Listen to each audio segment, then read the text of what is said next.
Today you hear it is Mwenge Mutuse who is going to present the impeachment motion on the floor of the House. Why do you allow him to go?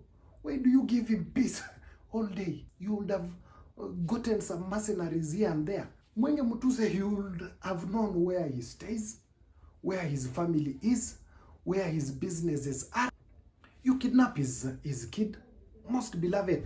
Good evening, internet. Welcome to the Lord Aboga Show. Once again, I'll be bringing out you updates from the Kenya political scenes. And generally, we are just from the general Kenyan people perspective and how things are moving. Anyway, the syllabus in Kenya so far is moving very fast, at a very fast rate. Very, very, very fast. Now, recently, the past like a month, the discussion has been revolving around the impeachment of Deputy President Rigathi Gachagua. And I think Rigathi Gachagua is getting all these misfortunes due to the problems are coming from himself directly. These are self-inflicted problems because he had the opportunity to have a solution to them way back as early as 2021. Number one, if Rigathi Gachagua knew that he's going to contest for the deputy presidency position, he wouldn't have come into that political setup without a political party. Not only a political party, but with a strong political party. And the better part of it, it was supposed to be a political party that commands his tribal region. You see, politics in Kenya is tribal, despite the fact that he is being impeached also because of tribal grounds. But politics in Kenya is purely tribal. Nothing like that we are developed. It is purely tribal and inflicting fear on the opponent, inflicting fear to the people who you're contesting with and the people who you are working with. That is all about the Kenyan political scene. And I think the best thing Rigathi would have done to come up with a political party, and this political party would to command a larger percentage of the Mount Kenya votes. Like you saw the way Uhuru did in 2013 with TNA, and William Samoei Ruto also did with URP. URP was basically a political outfit for the Rift Valley. And you see it had lots and lots of members of parliament on board. So, and Rigathi Gachagua is not a good student, by the way. Kwa sababu, he just saw what happened to William Ruto. William Ruto is only that Uhuru is a gentleman, but Uhuru had also impeached him. Only that Uhuru is a gentleman and hapendi maneno ya kuvurutana na watu. He just let it go. But Uhuru Kenyatta would have impeached him. So, basically, Rigathi Gachagua started on a wrong foot and he didn't learn. He didn't learn from what had transpired before. So, hapo hivyo pia alianza on a very, very wrong foot. Now, back to the impeachment. You see, Kenya political scene, even if you are in a political agreement with someone operates with you because he or she fears you. Political setup in Kenya doesn't work that someone respects you. It is absolutely out of fear. You're supposed to fear one another. That person is supposed to fear you because of the region and especially the ethnic command of your political powerhouse. That is how you will work very effectively in a political setup in Kenya. Without that, it will be very technical. So, Rigathi Gachagua failed to mobilize, number one. He completely failed to mobilize. Because he had 2 years to prepare. He had 2 years to mobilize. All the Mount Kenya MPs, and there are a good number of them, he would be giving them a commanding note. After failing to mobilize, Rigathi Gachagua power entered his head. You see, like the way Kimani Ichung'wah is talking today, power has entered his head. And that is what entered into Rigathi Gachagua's head. Just to bring to our attention, no one, another thing that might be also occurred in Rigathi Gachagua's impeachment, no one in Mount Kenya region has ever tried to fight with alcohol and win that battle. The alcohol manufacturers in Mount Kenya region are mafias. So it might also be the reason, it might also be a factor contributed to Rigathi Gachagua's impeachment. So, if we look into the details, but if I was Rigathi Gachagua, or if I was his advisor, this is what we would have done. Impeachment motion, hii Kenya lisemwano lipo, na kama halipo laja. You can ask Moses Masika Wetangula. Rumors of his impeachment as minority leader in the Senate way back in the previous government started just like a joke. And it happened. In Kenya political circles, lisemwalo lipo na kama halipo laja. When Rigathi Gachagua heard of his impeachment, he would have been walking around saying that it is only William Ruto who can whip members of parliament to impeach him and no one else. He wouldn't have done that. He would go back to his base and start laying down strategies on how he's going to make that impeachment motion be thwarted as early as from the National Assembly. That is what Rigathi Gachagua was supposed to do. Okay, number one. Today you hear it is Mwenge Mutuse who is going to present the impeachment motion on the floor of the House. Why do you allow him to go? Why do you give him peace all day? You are deputy president. The 2 years, you would have gotten some mercenaries here and there. You would have your intelligence in place. Yeah? Not just sitting in there that you're in government. Being in government is intelligence. Yeah? Mwenge Mutuse, he would have known where he stays, where his family is, where his businesses are. Now, it means that that eve of the motion to be tabled on the floor of the House, you keep Mwenge Mutuse busy.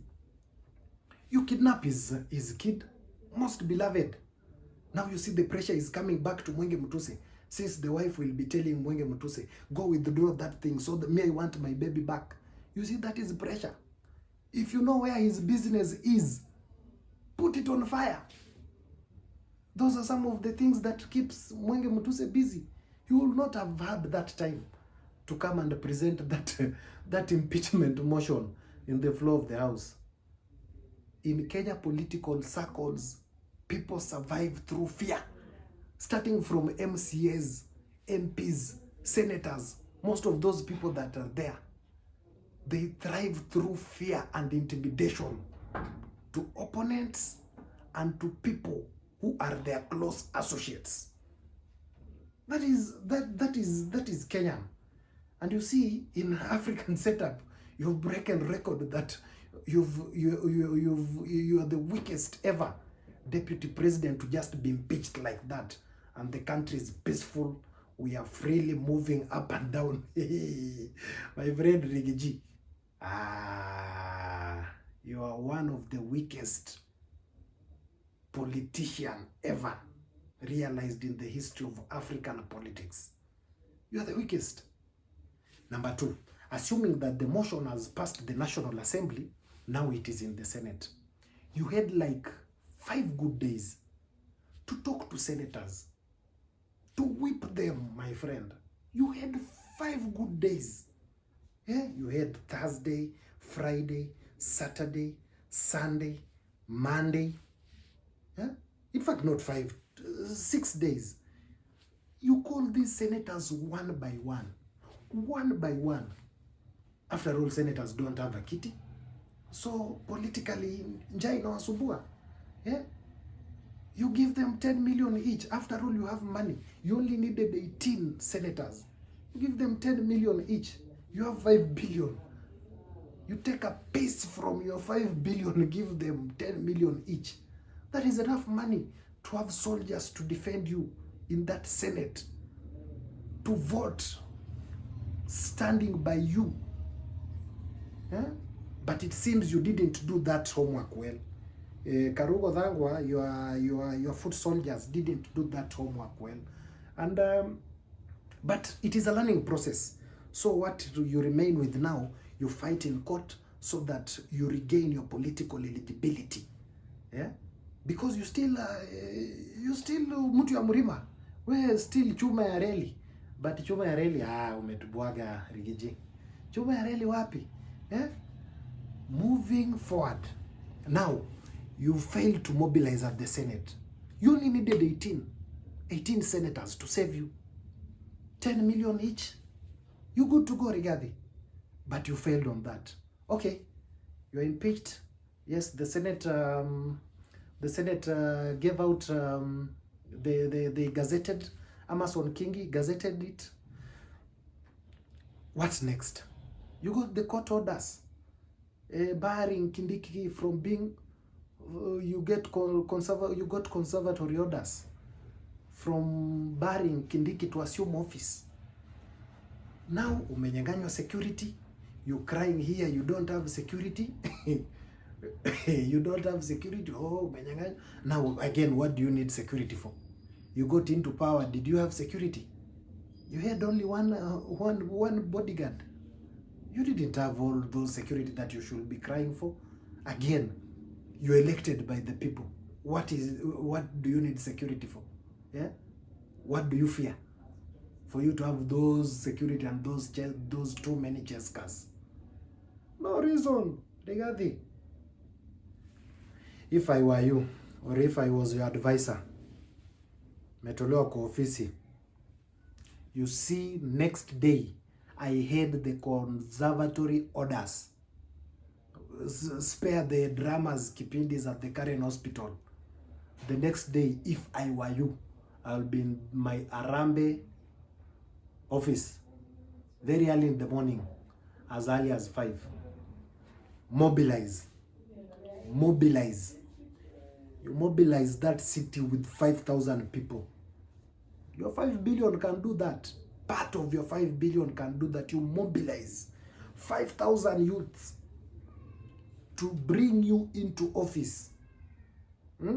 Sasa hapo unatoka Karen na convoy yako, convoy ya watu. Unaona hapa Cardinal Otunga, hapa Holy Family Basilica, hii Parliament Way. Vijana wanatokea huko wengine. Moi Avenue kuna wengine wanatokea huko. Hii side ya Haile Selassie kuna wengine wanatokea kuja kukutana kwa hii roundabout ya Parliament. Unaingia ofisi. Now that is the political aspect of you being a deputy president.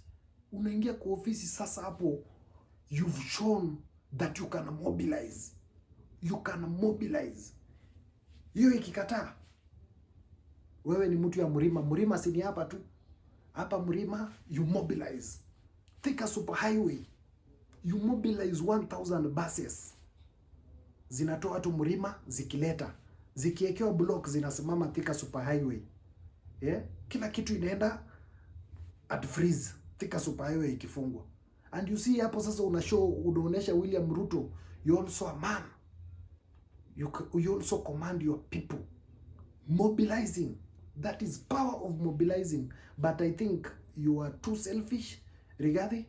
You don't want to use your money into political activities. But sasa unaona kimekuramba.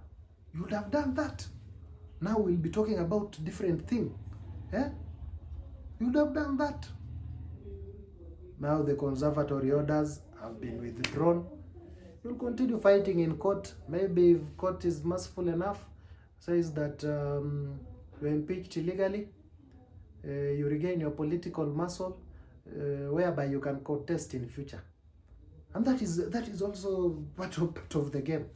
You just regain legitimacy for you to be in a position to contest in future.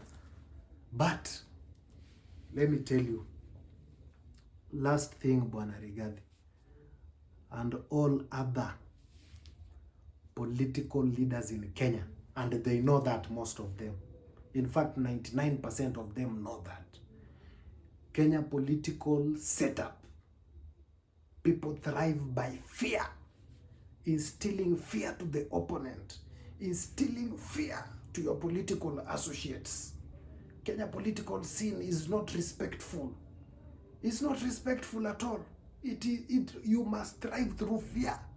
You see someone like William Ruto thrives through fear. Some other time, Jirongo told us, William Samoei once in broad daylight, alichinja mtu. Jirongo told us, it is on camera, videos are there. William Samoei Ruto alipelekwa Hague with allegations ya kuchoma watu ndani ya kanisa. People fear him because of that. And that's why he has been able to survive politically.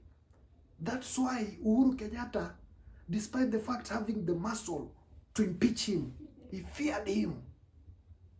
Because he would have brought about political clashes. But you, Rigathi Gachagua, you're just a pushover.